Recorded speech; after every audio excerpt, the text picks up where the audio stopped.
Сонда пайғамбарымыз саллаллаху алейхи айтқан Аллах тағалам осы қуатымның әлсіздігі, жәрдемсіз осылай қалған күйім, аналардың мені қорлап осындай тас лақтырып отқан нәрселері, мен бұны тек өзіңе ғана айтам ғой дейді. Бұны ешкімге айтпаған ол кісі негізі.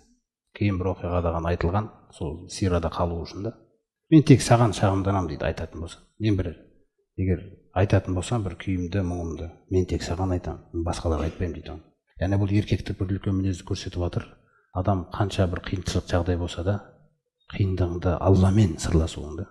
Басқа адам сізге, сіз оның жан дүниесі мүмкін қинап қоясыз, бірақ ол сізге жәрдем бере алмауы мүмкін да. Сіз ба? Сондықтан Алланың өзіне деген сенімдегі маңызды бір қасиет ер адам үшін де, иншалла, әйел адамдарда егер Алланың разылығын іздеп жатқан болса, қашан қиналған сәтіңді тек Аллаға ғана білдіру.